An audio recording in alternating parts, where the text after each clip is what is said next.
দুর্দশাগ্রস্ত সড়ক দীর্ঘদিনও মেরামত না হওয়ায় বিক্ষুব্ধ এলাকাবাসী কদমাক্ত সড়কে ধানের চাপা রোপণ করে প্রতিবাদ জানালেন। এর আগে ওই এলাকার কয়েকশত লোকজন সড়ক নির্মাণের দাবিতে মানববন্ধন করেছে। 14 আগস্ট বৃহস্পতিবার উপজেলার পাইকপাড়া উত্তর ইউনিয়নের দক্ষিণ শাসিয়ালী থেকে পাটোয়ারী বাজার ও শাহীবাজার পর্যন্ত 2 কিলোমিটার সড়ক সংস্কারের দাবিতে এই কর্মসূচি পালন করে।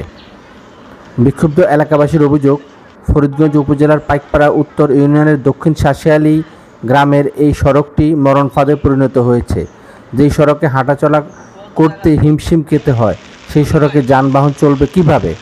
একজন প্রতিবন্ধী কিংবা গর্ভবতী রোগী হাসপাতালে যাওয়ার মতো নেই কোনো পরিস্থিতি। বিকল্প উপায়ে যেতে হলো অতিরিক্ত 4 থেকে 5 কিলোমিটার অতিক্রম করতে হয়।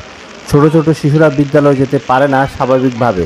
একেবারে স্কুলের নিকটে যারা, তারাও এই সড়ক অতিক্রম করে স্কুলে যেতে ভয়াবহ পরিস্থিতিতে পড়তে হয়। তাই সড়ক নির্মাণের দাবিতে তারা মানববন্ধন শেষে ধানের চারা রোপণ করে প্রতিবাদ জানিয়েছেন। এলাকাবাসীর দাবি, দীর্ঘ 30 থেকে 40 বছর ধরে অবহেলিত উপজেলার এই সড়কটি